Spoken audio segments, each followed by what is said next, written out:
आज हम लोग समझते हैं रेगुलर और इरेगुलर पॉलीगन के बारे में।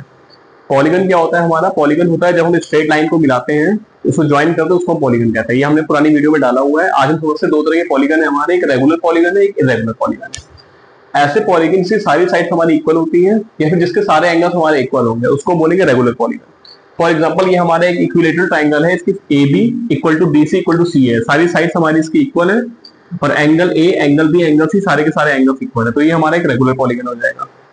एग्जाम्पल और लेते हैं, जैसे कि हमने एक स्क्वायर बनाया A B C D, square की हमारी सारी साइड्स इक्वल होती हैं और इसके सारे एंगल्स हमारे इक्वल टू 90 डिग्री होते हैं, इसीलिए ये भी हमारा एक स्क्वायर भी क्या है? रेगुलर पॉलीगन है।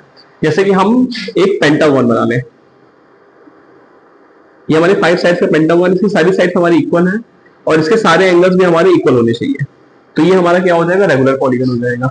अब समझते हैं इरेगुलर पॉलीगन क्या होता है। ऐसे पॉलीगन जिसकी ना साइड्स इक्वल होती है ना ही उसके एंगल्स इक्वल होते हैं, उसको हम बोलते हैं इरेगुलर पॉलीगन। फॉर एग्जांपल हमने एक राइट एंगल ट्राइंगल बनाया है, राइट एंगल ट्राइंगल में हमारा ये एंगल 90 डिग्री है और ये एंगल 90 से कम होगा, ये भी 90 से कम होगा, तो कहने का मतलब है तीनों एंगल आपस में इक्वल नहीं है और तीनों साइड्स इसके आपस में इक्वल नहीं है, तो इसको हम बोलेंगे इरेगुलर पॉलीगन। एक और एग्जांपल समझते हैं, जैसे कि हमने बना लिया रेक्टेंगल।